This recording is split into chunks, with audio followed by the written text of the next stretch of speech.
Yo, wagwan everyone. My name is DJ Sparks Zimbabwe, and I'm there Sparks Records. Please go to one pa YouTube channel. Please subscribe our YouTube channel. It's Sim Reality ITV. Nyandi na yopana hapa ni message nyandi na yopana hapa ndiye kuma channelist ni kuno ndakuita interview wanu steric. Amana kachongoda kuita muno interview tenge mawirara kuti muda kuita interview kana kuti usatanga ndengoda kuinterview wano sati wakuzikana bozi mwakaza kakubvudza kuti wakaitei kuZimbabwe chimwe chisirichi Tatelicious Tatelicious anodinakidza zvangu boys video racho Tatelicious ndeiro. And of course, I'm not known because of that. I've also done some things, but I'm not gonna go. Ndauya also interview.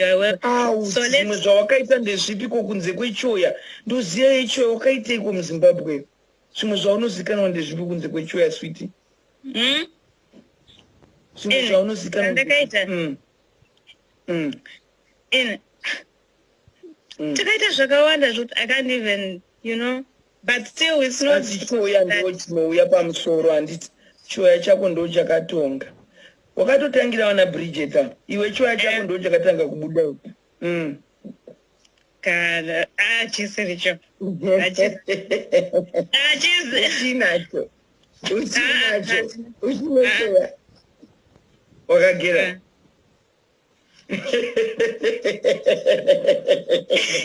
okay, it's almost like this interview. Weona ka video hii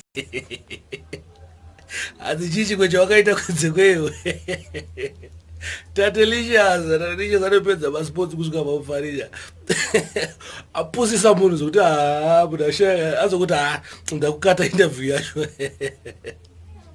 So guys, kauchingori munyowani pa this YouTube channel, please subscribe our YouTube channel so that upotswe nema latest nenyaya dzichingoitika dzakasiyana mafilm anenge achingoshootwa nevanhu muZimbabwe akupotse. Subscribe, don't forget to comment kana uchinge wafarira video kana kusa like kana kusa dislike zvese zvakangokosha. Don't forget to visit our website, it's www.zimreality.com kana kungo follow us pa Instagram it's Zimreality TV kana my personal account yakadzi DJ Sparks Zimbabwe.